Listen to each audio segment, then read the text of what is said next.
The General Secretary for Beta Theta Pi has been a time-honored tradition as a volunteer-led CEO. So a little history about our organization.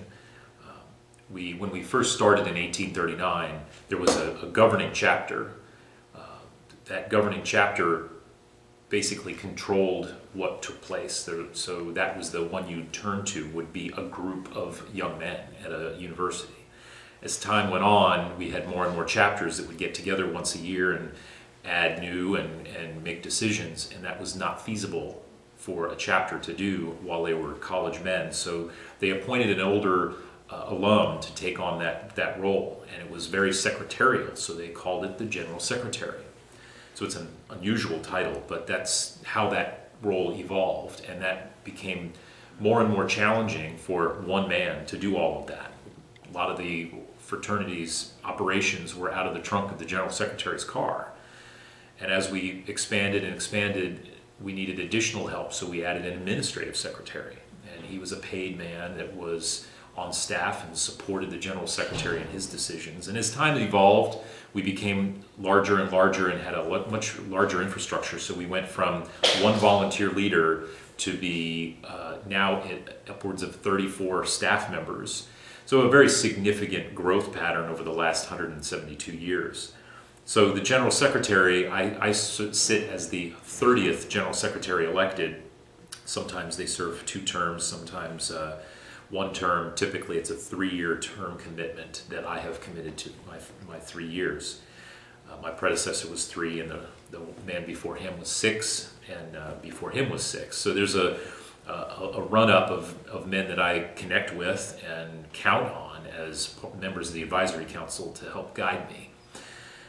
One of the reasons I took the role of General Secretary or accepted the position was mostly how much passion I have for the organization and how much full engagement that I really wanted to have. So it was certainly an honor to be asked to serve in this role, and I'm humbled by that, probably much more so than might appear since I'm always in the limelight, but I am certainly humbled, and the engagement into Beta Theta Pi is so very special to me because of the fact that we are building men for a principled life is our mission, and my focus is to sustain that mission as to the best of my ability.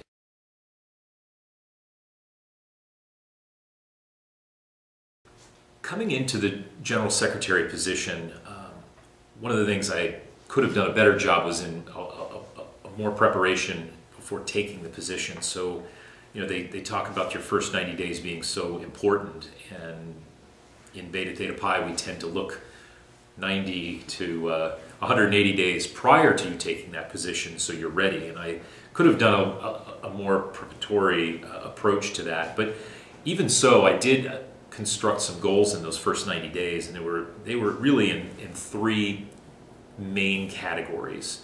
And one was about our staff and our volunteer workforce, and trying to create the most vibrant staff and volunteer workforce to work with our chapters and support our undergraduate men as best we possibly could. And we continue to reach those goals, and our staff there just couldn't be a greater staff focused on the goals and the strategic priorities that we've constructed, our initiatives. I believe that we're well on our way to continuing to achieve those goals, and that'll be still a 3-year engagement of those goals.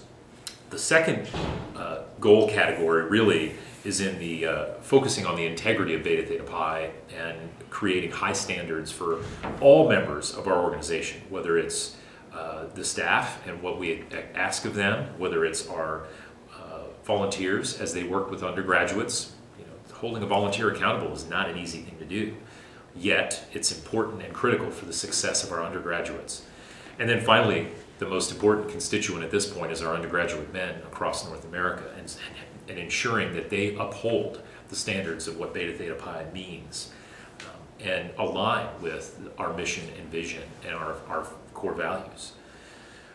And finally, the final goal that I really wanted to bring to the table, which was not necessarily in a traditional sense, was to really grow the organization.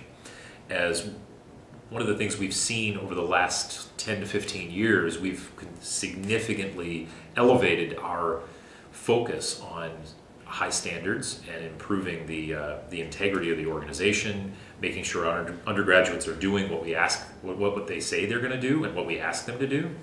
So in so doing, we're holding them accountable, and a lot of times what that means is closing chapters. And I look at these chapters as franchises of our organization, and you would never want to walk into a Starbucks and not get the experience that you'd expect. And that's really what was happening with Beta Theta Pi across the North America. Was you'd have an interface with a Beta chapter in one state that was amazing and stellar, and these men were exhibiting men of principle. Yet you'd walk to another one that had a much less level of integrity, and you'd wonder, how could these be still affiliated with the same organization? And so as time went on, we closed a lot of chapters, and we focused on reopening them and focusing on campuses, reopening them at campuses that we could really be successful. We use the term wildly successful because we want to make sure that the campus culture can support and sustain our message. So growing our membership size has been a significant goal of mine, and it's not just getting bigger, it's getting bigger in a quality way.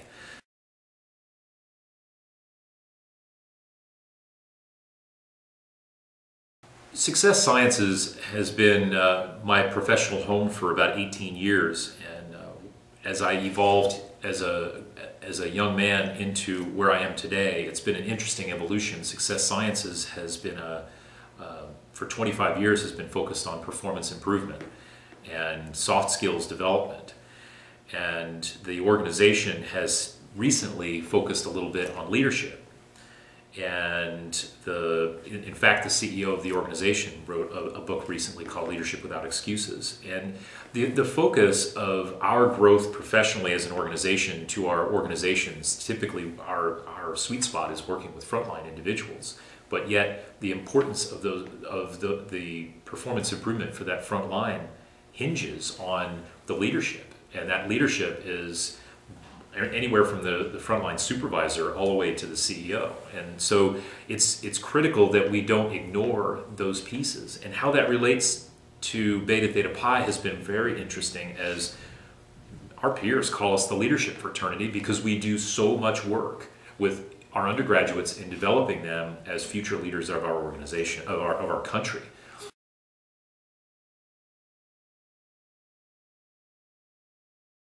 You know, one of the things that's been incredibly rewarding also for me has been engaging my family in the experience. The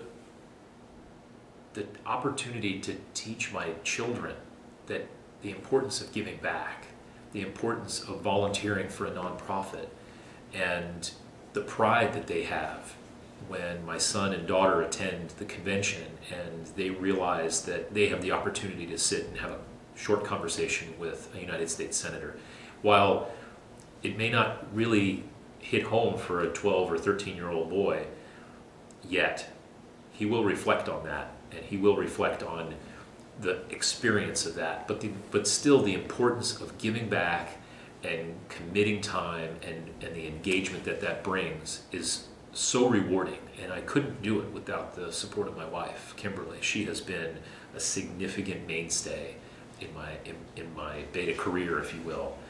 And she was there when I was an undergraduate and a big supporter. And some of the most powerful friendships and connections that I have today are some of those same men, and that's part of being in an organization like this.